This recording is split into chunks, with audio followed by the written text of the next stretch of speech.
Sarah Martinez stood in the doorway of the modest two-bedroom apartment she'd called home for 23 years, her arms crossed defiantly as she faced the man who had raised her since she was 5 years old. Marcus Williams, now 68, sat quietly on the worn leather couch he'd bought secondhand when she first came to live with him, his weathered hands folded in his lap. The silence between them was thick with years of accumulated resentment and misunderstanding. "I'm serious, Marcus," Sarah said, her voice sharp with frustration. "I can't keep living like this. Look around you, look at this place. My friends are buying houses, starting real careers, and here I am, still stuck in this cramped apartment with you." She gestured dismissively at the faded wallpaper and outdated furniture. "I'm 28 years old. I should be living my own life, not taking care of someone who never gave me the opportunities one deserved." Marcus looked up at her with patient brown eyes that held decades of quiet suffering. He had worked double shifts at the auto plant for years, sacrificing his own comfort to put her through college, to buy her the things she needed, to give her every opportunity he could afford on his modest income. But Sarah had never seen it that way. To her, his inability to provide luxury was a personal failing, a limitation that had held back her potential. "Sarah, sweetheart," he said softly, "this has been our home. I know it's not fancy, but—" "Don't sweetheart me," she interrupted. "I'm done. I've got a job opportunity in California, and I'm taking it. But I can't afford to keep paying half the rent here while I'm starting over there. You'll have to manage on your own." She turned away, unable to meet his gaze. "Maybe it's time you figured out how to take care of yourself for once." The words hit Marcus like physical blows, but he remained composed. He had always known this day might come, had seen the growing distance in Sarah's eyes over the years as she became more successful in her marketing career and more embarrassed by their humble circumstances. Still, hearing her speak so coldly about leaving him behind, treating him not as family but as a burden, cut deeper than he had expected. "I understand," he said quietly, though his voice trembled slightly. "You have your own life to live. I just want you to be happy, Sarah. That's all I've ever wanted." He stood up slowly, his joints aching from years of physical labor, and walked toward his bedroom. "I'll start looking for a smaller place. Don't worry about me. I'll figure something out." 3 weeks later, Sarah stood in the empty living room, surrounded by boxes containing her belongings. The apartment felt hollow without her furniture, her books, her presence filling the spaces. Marcus had quietly helped her pack, never complaining, never trying to guilt her into staying. His restraint only served to fuel her irritation. She had expected him to fight for her, to prove how much he needed her, but instead, he seemed to accept her decision with a resignation that felt like indifference. "The moving truck should be here in an hour," she announced, checking her phone for the 3rd time. "I've transferred my last payment for this month's rent. After that, you're on your own." She avoided looking at the family photos still hanging on the walls, pictures of school plays, graduation ceremonies, birthdays, all documenting the life they had built together in this modest space. Marcus emerged from the kitchen carrying a brown paper bag. "I made you some sandwiches for the drive," he said, offering her the bag with a gentle smile. "Turkey and Swiss, just the way you like them. And there's some of those cookies you used to love when you were little." Sarah stared at the bag, a flicker of something, guilt, perhaps, or nostalgia, crossing her face before she hardened her expression again. "I don't need you to take care of me anymore, Marcus. I haven't been a child for a long time." But she took the bag anyway, tucking it under her arm without acknowledgement. "I know you're not a child," Marcus replied, "but you'll always be my daughter, no matter how old you get or how far away you go. That doesn't change just because you're leaving." He reached into his pocket and pulled out a small, worn envelope. "This is for you, just a little something to help you get started in California. It's not much, but I want you to have it." Sarah took the envelope and glanced inside. It contained $500 in cash, money she knew he couldn't really afford to give away. The sight of it made her stomach tighten with an emotion she didn't want to examine too closely. "You don't have to do this," she said, but she didn't offer to give it back. "I want to," Marcus said simply. "I'm proud of you, Sarah. I'm proud of the woman you've become, even if you don't think I had much to do with it. You're smart, you're strong, and you're going to do great things out there. I just wish." He trailed off, shaking his head. "Never mind. You call me when you get there safely, okay?" The sound of the moving truck pulling up outside interrupted whatever response Sarah might have given. She grabbed her purse and headed for the door, pausing only to look back at Marcus one last time. He stood there in the empty room, looking smaller somehow, more fragile than she remembered. For a moment, she almost said something, almost acknowledged the sacrifice he had made, the love he had shown, the father he had been to a little girl who had needed him desperately. Instead, she walked out the door without another word. 6 months into her new life in Los Angeles, Sarah had almost convinced herself that leaving Marcus behind was the best decision she'd ever made. Her job at a prestigious marketing firm was challenging and well-paid. Her sleek downtown apartment was everything the old place had never been, and her social life buzzed with networking events and trendy restaurants. She had successfully crafted the image she'd always wanted: sophisticated, independent, untethered from her humble beginnings. But late at night, when the California sun had set and her expensive apartment felt cavernous and cold, she sometimes found herself thinking about Marcus. She wondered if he'd found a smaller place to live, if he was managing okay on his pension, if he ever thought about her. These thoughts came uninvited and unwelcome, usually when she was scrolling through social media and saw friends posting pictures with their families, or when she passed an elderly man on the street who reminded her of the patient way Marcus used to help her with homework at the kitchen table. She had called him exactly once since leaving, a brief conversation 3 days after her arrival to let him know she'd made it safely, as he'd requested. He had sounded genuinely pleased to hear from her, asking about her apartment, her job, whether she was eating well. She had answered his questions with clipped efficiency, treating the call like a business obligation rather than a conversation with someone who loved her. When he'd started to tell her about his new living situation, she had cut him off, claiming she needed to go to a work meeting. That had been 5 months ago, and despite his gentle request that she stay in touch, she hadn't called again. Her new colleagues knew nothing about Marcus, nothing about the man who had raised her, sacrificed for her, loved her unconditionally for over 20 years. When they asked about her family, she spoke vaguely about being on her own and self-made, letting them draw their own conclusions. It was easier that way, easier than explaining that she had been adopted by a single black man who worked in a factory, easier than admitting that she had turned her back on the only family she'd ever really known. But the guilt had a way of surfacing at unexpected moments. When her boss complimented her work ethic, she heard echoes of Marcus telling her she could accomplish anything if she worked hard enough. When she struggled with a difficult client, she remembered the patience he had shown when teaching her to ride a bike, to drive a car, to navigate the complexities of growing up. These memories felt like accusations now, reminders of a debt she had never acknowledged and couldn't bear to repay. One evening, as she sat in her modern apartment eating takeout sushi and reviewing client presentations, her phone buzzed with a text from an unknown number. Her heart jumped. Could it be Marcus? But when she opened the message, it was just a spam notification.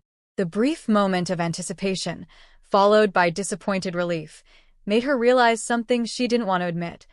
Part of her was hoping he would reach out, would give her a reason to reconnect without having to take the first step herself. Instead, she turned off her phone and threw herself back into work, burying her complicated feelings beneath the demands of her new, carefully constructed life. It was a Tuesday morning in November when Sarah's phone rang with a call that would shatter the comfortable distance she had built between herself and her past. She was in the middle of a client presentation, confidently outlining a new campaign strategy, when she saw Marcus's name appear on her phone screen. Her first instinct was to decline the call. She had important people in the room, a deal to close, a professional image to maintain. But something in the timing felt urgent, and after months of silence, his reaching out during business hours seemed uncharacteristic enough to worry her. "Excuse me for just one moment," she told her clients, stepping into the hallway to take the call. "Marcus? Is everything okay?" "Sarah, honey," came a voice that wasn't Marcus, a woman's voice, tired and strained. This is Dorothy, from next door to your father. I hope it's okay that I'm calling, but I found your number in his phone, and I thought you should know." Sarah's stomach dropped. "Know what? Who is this? Where's Marcus?" "Honey, your daddy's in the hospital," Dorothy continued gently. "He had a heart attack yesterday evening. The doctors say it was a big one. I'm so sorry to be the one to tell you this, but he's been asking for you, and I didn't know if anyone had contacted you." The hallway seemed to spin around Sarah as she processed the information. "A heart attack? Is he going to be okay?" "The doctors aren't sure yet, sweetheart. He's stable for now, but it's touch and go. He's at City General Hospital, room 314. I know you two haven't been in contact much lately. He mentioned you were busy with your new life out there, but I thought you'd want to know." After getting the details and promising to call the hospital directly, Sarah ended the call and stood frozen in the corporate hallway, surrounded by the trappings of the success she had prioritized over everything else. Through the conference room windows, she could see her clients checking their phones and watches, waiting for her to return and close the deal that had seemed so important just minutes ago. But all she could think about was Marcus lying alone in a hospital bed, asking for her. She thought about their last conversation, how dismissive she had been when he tried to tell her about his new apartment. She thought about all the calls she hadn't returned, all the holidays she had skipped, all the ways she had systematically erased him from her new life. She called her assistant and canceled the rest of her meetings for the day, then booked the first flight back to Detroit. As she sat in her ridiculously expensive car, driving to LAX through the California sunshine, she realized that despite all her efforts to reinvent herself, despite all her anger and resentment and carefully cultivated indifference, Marcus was still the only family she had. The only person who had ever loved her unconditionally, who had sacrificed for her without expectation of return, who had raised her not because he had to, but because he chose to. And she had thrown it all away for what? A nicer apartment? A better address? The approval of people who barely knew her? The plane couldn't fly fast enough to carry her back to the man she had spent so many months trying to forget. The antiseptic smell of City General Hospital hit Sarah like a wall of memory as she rushed through the corridors toward room 314. She hadn't been in a hospital since she was a child, when Marcus had brought her after she'd broken her arm falling from a tree. He had held her hand through the entire ordeal, staying calm and reassuring even though she could see the worry in his eyes. Now, 20 years later, she was the one approaching his bedside, her hands shaking as she prepared to face the consequences of her months of silence. Marcus looked smaller than she remembered, dwarfed by the hospital bed and connected to various monitors that beeped softly in the sterile room. His dark skin had an ashen quality that frightened her, and his breathing seemed labored despite the oxygen tube beneath his nose.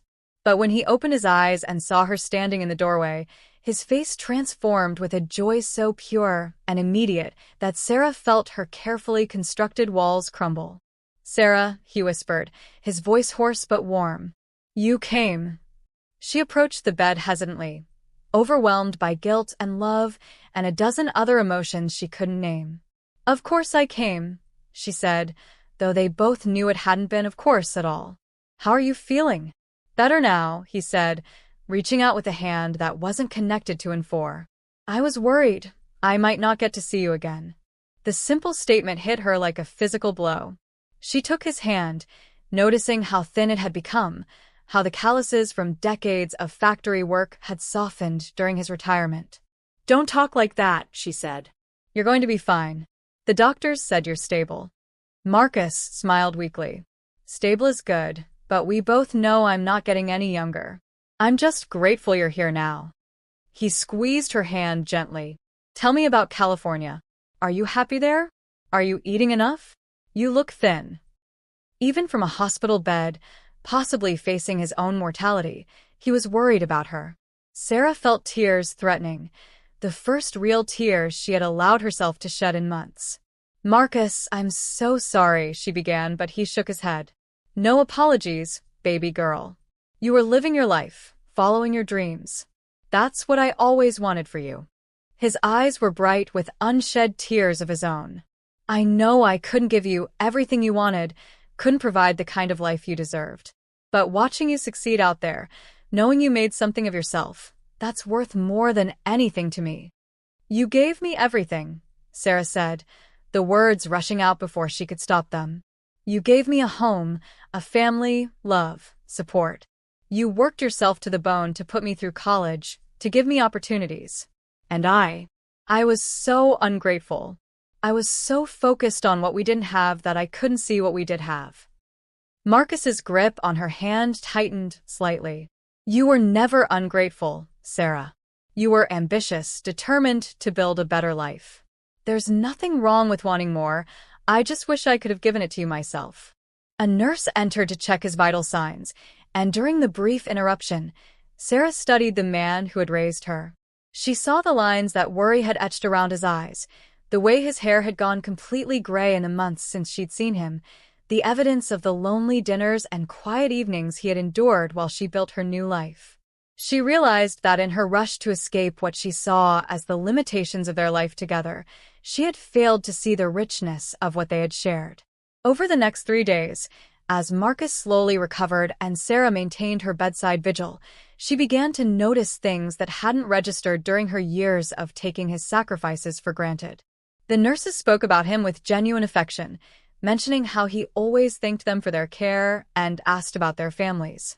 His elderly neighbor, Dorothy, visited daily, bringing homemade soup and updating him on neighborhood gossip with the easy familiarity of a close friend.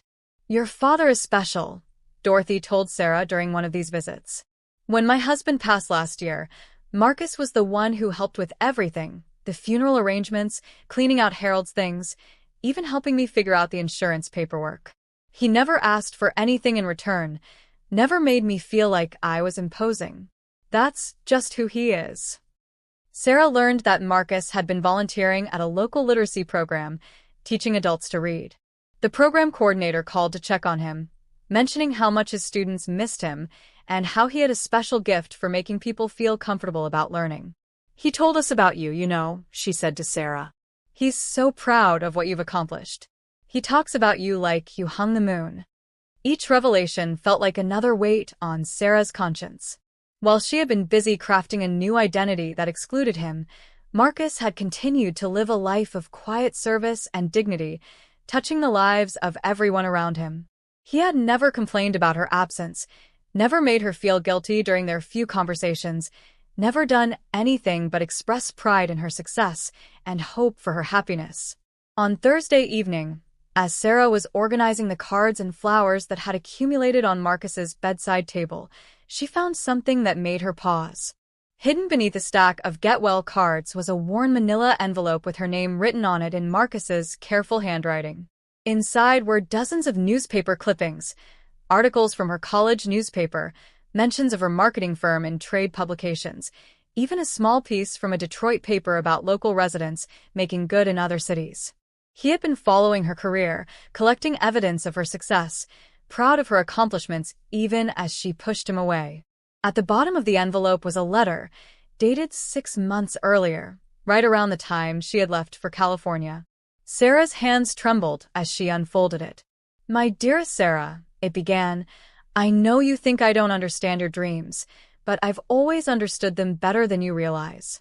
I see how bright you are, how much potential you have, and I know that my small world isn't big enough for everything you're meant to accomplish. I'm not hurt that you need to leave. I'm proud that you're brave enough to reach for more than what I could give you. I want you to know that every sacrifice I made was a gift, not a burden. Every late night working overtime, every dollar saved instead of spent on myself, every moment of pride. When you achieved something new, these weren't sacrifices, they were investments in watching you become the amazing woman I always knew you could be.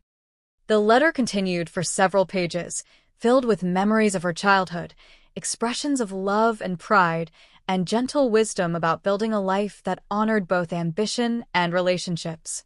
But it was the final paragraph that broke her heart completely. I hope someday you'll understand that loving someone doesn't mean holding them back. It means giving them wings, even when you know they might fly too far to come home. You'll always be my daughter, Sarah, no matter where life takes you. And I'll always be here if you need me, proud of everything you accomplish and grateful for the privilege of watching you soar. On Friday afternoon, as Sarah sat reading to Marcus from the mystery novel he'd been working through before his heart attack, an unexpected visitor appeared in the doorway. The man was impeccably dressed in an expensive suit, carrying a leather briefcase, and looked distinctly out of place in the modest hospital room. "Mr. Williams?" the man inquired politely. "My name is James Patterson from Patterson, Hughes and Associates. I apologize for the intrusion, but when I heard about your hospitalization, I felt it was important to visit personally." Marcus looked genuinely surprised. "I think you might have me confused with someone else, sir. I don't believe we've ever met." Sarah studied the lawyer curiously. His firm was one she recognized from billboards around the city. They handled high-end estate planning and corporate law, definitely not the kind of legal services someone like Marcus would typically need. "We haven't met, but I've been handling certain financial matters on your behalf for quite some time," Patterson explained, settling into the chair beside Marcus's bed. "I was instructed to make contact only under specific circumstances, and your current medical situation qualifies as one of those circumstances." "I'm sorry, but I really don't know what you're talking about," Marcus said, looking to Sarah with confusion. "I don't have any financial matters that would require a lawyer like you." Patterson opened his briefcase and withdrew a thick file folder. "Mr. Williams, are you familiar with the name William Marcus Thompson?" The question seemed to hit Marcus like a physical blow. His face went pale, and his hands gripped the hospital blanket tightly. Sarah had never seen him react so strongly to anything. That was my father's name," Marcus said quietly. "But he died when I was very young. I barely remember him." "Actually, Mr. Williams, your father died 3 years ago, at the age of 94, Patterson said gently. "He had been searching for you for decades, ever since you aged out of the foster care system. When he finally located you 15 years ago, he chose not to make direct contact, but he did begin making provisions for your future." Sarah felt the room spinning around her. "What are you saying?" she asked. Patterson turned to address both of them. William Thompson was a very successful businessman. He built a chain of auto parts stores across the Midwest that he eventually sold to a national corporation. He never married, never had other children, and spent the latter part of his life trying to find the son he had lost to the foster system after a series of unfortunate circumstances. Marcus was staring at the lawyer as if he were speaking a foreign language. "That's impossible. My father he left us. He abandoned my mother and me when I was 5. Actually, he was wrongfully imprisoned on charges that were later dropped, but not before your mother had passed away and you had entered foster care. By the time he was released and had cleared his name, you had been moved multiple times, and the records were difficult to trace. He spent enormous resources trying to find you, Mr. Williams." Patterson pulled out several documents.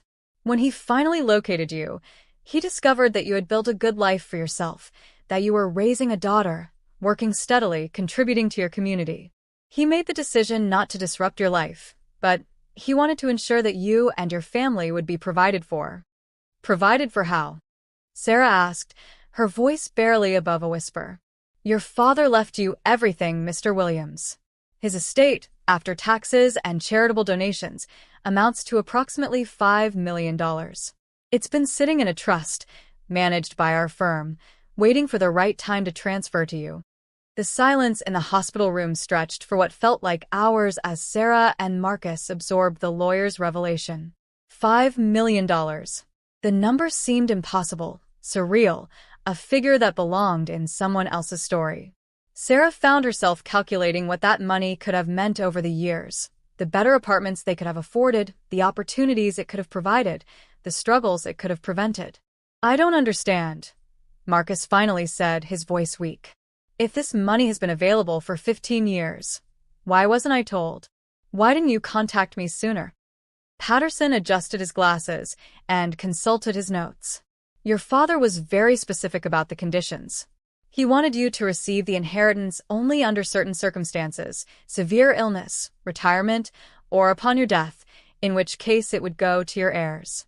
He felt that giving you the money while you were actively raising your daughter might change the dynamic of your relationship, might alter the lessons about hard work and perseverance that he believed were important for her development. Sarah felt a cold knot forming in her stomach. He knew about me? Oh yes, Miss Martinez. He knew all about you. He followed your progress through school, your college graduation, your career. He was enormously proud of the young woman you became under your father's guidance. Patterson smiled at Marcus. Your biological father believed that Marcus Williams was doing exactly what needed to be done to raise you properly, and he didn't want his money to interfere with that process. The implications hit Sarah like a series of physical blows. All those years when she had resented Marcus for their modest circumstances, when she had wished for a different life, when she had felt embarrassed by their small apartment and second-hand furniture, they could have been living differently. But Marcus hadn't known. He had continued to work double shifts, continued to sacrifice, continued to provide for her through his own efforts while a fortune sat waiting in a trust account. So my father, my biological father, he watched us struggle and did nothing? Marcus asked, and Sarah could hear the pain in his voice. He believed that what you were doing, the way you were raising Sarah, the values you were instilling, the relationship you were building, was more valuable than anything money could provide, Patterson explained. His instructions were very clear. He wrote that he had failed as a father due to circumstances beyond his control, but that you had succeeded magnificently, and he didn't want his money to diminish that success. Marcus closed his eyes, processing this information. All those years, Sarah, when you wanted things I couldn't give you, when you felt like I was holding you back. Marcus, don't, Sarah interrupted, but he continued. There was money available. I could have given you a better life, better opportunities, if I had only known. Tears were streaming down his face now. You left because you thought I couldn't provide for you, because you were ashamed of our circumstances. And all along, there was a way to give you everything you wanted. That's exactly why your father structured it this way, Patterson interjected gently. He believed that knowing about the money would have changed both of you, would have changed how you related to each other, how Sarah understood the value of work and sacrifice, how you understood your own worth as a provider and father. But Sarah wasn't listening to the lawyer anymore. She was staring at Marcus, seeing him clearly for perhaps the first time in years. Here was a man who had given her everything he had, who had worked himself to exhaustion to provide for her, who had loved her unconditionally even when she rejected him, and he was apologizing for not being able to give her more. Even now, learning that he could have provided luxury all along, his first thought was of her disappointment, her unhappiness with their circumstances. That evening, after the lawyer had left detailed financial documents and contact information for the trust administrators, Sarah sat alone with Marcus in the quiet hospital room.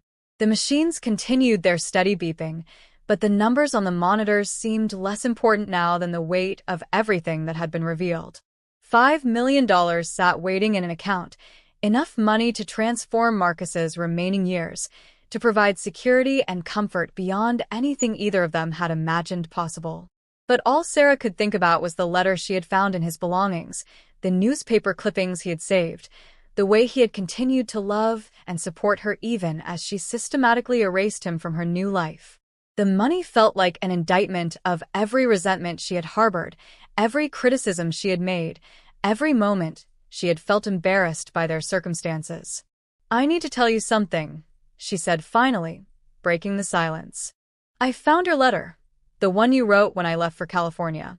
I read it earlier this week. Marcus turned his head toward her, his expression gentle but wary. All these months, I've been telling myself that I was better off without you, that I had finally escaped the limitations of our life together, Sarah continued. I've been networking with wealthy clients, living in an expensive apartment, building an image of success that had no room in it for a factory worker from Detroit who raised me in a 2-bedroom apartment. She stood up and began pacing the small room, unable to sit still as the words poured out of her. I was ashamed, Marcus. I was ashamed of you, of our home, of the fact that you weren't college-educated or wealthy or sophisticated. When people asked about my family, I would change the subject or give vague answers because I didn't want them to know about you. Marcus listened without interruption, his face showing no judgment, only the patient attention he had always given her. And then today, finding out about this money, realizing that you've been living on a pension and Social Security when you could have been comfortable, when you could have traveled or moved somewhere nicer or enjoyed your retirement. She stopped pacing and looked at him directly. It makes everything so much worse. Because even if you had known about the money, even if you could have given me all the things I thought I wanted, it wouldn't have been enough. I would have found something else to resent, some other way you weren't measuring up to my expectations. Sarah, Marcus began, but she held up her hand. Let me finish. I need to say this. She took a deep breath. You gave me everything that mattered. You gave me stability when I had none. You gave me love when I had been abandoned. You gave me confidence, education, values, support. You taught me to work hard, to be honest, to treat people with dignity. You were patient with me when I was difficult, proud of me when I succeeded, and steadfast in your love even when I didn't deserve it. Tears were flowing freely now, years of suppressed emotion finally finding release. And I threw it all away because it wasn't fancy enough. I threw away the best relationship in my life because I was more concerned with appearances than with substance. I abandoned the man who saved me because I was embarrassed that he worked with his hands instead of wearing a suit to an office. She sank into the chair beside his bed, exhausted by the weight of her confessions. The money doesn't change anything, Marcus. Whether you were poor or rich, you were still the best father anyone could ask for. And I was too proud and stupid to see it. Marcus reached out and took her hand, his grip stronger than it had been since she arrived. Baby girl, he said softly, you were never stupid. You were young, ambitious, trying to find your place in the world. That's what young people are supposed to do. But I hurt you, Sarah said. I know I hurt you. Yes, Marcus acknowledged, you did hurt me. But that doesn't mean I stopped loving you, and it doesn't mean I wasn't proud of you. Even when you couldn't see your way clear to staying in touch, even when you seemed to want to forget about me entirely, I was still grateful for every day I got to be your father. 3 weeks later, Marcus was discharged from the hospital with a clean bill of health and a completely transformed life. The trust fund had been transferred to his name, along with all the accumulated interest and investment growth from 15 years of careful management. But more important than the financial windfall was the restoration of his relationship with Sarah, who had taken a leave of absence from her California job to help him navigate this unexpected change in circumstances. They spent hours talking through the decisions that lay ahead. Marcus was characteristically modest about the money, more concerned with how to use it meaningfully than with what luxuries it might provide. He wanted to establish a scholarship fund for children aging out of foster care, to make a significant donation to the literacy program where he volunteered, to ensure that Dorothy and his other elderly neighbors had support and security in their final years. I lived most of my life believing that my worth was measured by what I could provide, he told Sarah as they sat in his small apartment, surrounded by financial planning documents and brochures for retirement communities he had no interest in moving to. But your biological grandfather was right about one thing. The most important things can't be bought. The relationship we built, the man you became, the values we shared, those had nothing to do with money. Sarah had made her own decision about the future. She was moving back to Detroit, not to the cramped apartment of her childhood, but to a beautiful house in a quiet neighborhood where Marcus could have his own space while remaining close to the people and community he valued. She had accepted a position with a respected marketing firm in the city, taking a pay cut but gaining something infinitely more valuable, the chance to rebuild the relationship she had nearly destroyed. I spent so much time running away from who I was, trying to reinvent myself as someone more impressive, she reflected. But the person I was trying to become was hollow, disconnected from everything that gave my life meaning. The success I achieved in California felt empty because I had cut myself off from the foundation that made it possible. The money, they decided, would be a tool for enhancing the life they wanted to build together, not a replacement for the values that had sustained them through decades of modest circumstances. Marcus would continue volunteering, but now he could expand his efforts. Sarah would continue building her career, but with the security of knowing that her relationship with her father was restored and valued. On a warm Sunday afternoon in spring, They hosted a barbecue in the backyard of their new home, surrounded by Dorothy and the neighbors who had become Marcus's extended family over the years. Sarah watched her father, her real father, the one who had chosen to love her, as he grilled hamburgers and told stories, surrounded by people who valued him for his kindness, his integrity, his gentle wisdom. The money sat quietly in accounts managed by the same law firm that had protected it for so many years, growing and waiting to fund the scholarships and charitable projects they had planned. But the real wealth was visible in the laughter around the picnic table, in the restored bond between father and daughter, in the knowledge that love and family are measured not in dollars, but in the daily choice to show up for each other, to forgive past mistakes, and to build a future founded on gratitude rather than resentment. Sarah had learned that coming home doesn't always mean returning to the same place you left. Sometimes it means discovering that the treasure you spent years seeking elsewhere was waiting in your own backyard all along, held in trust by someone who loved you enough to let you go and wise enough to welcome you back.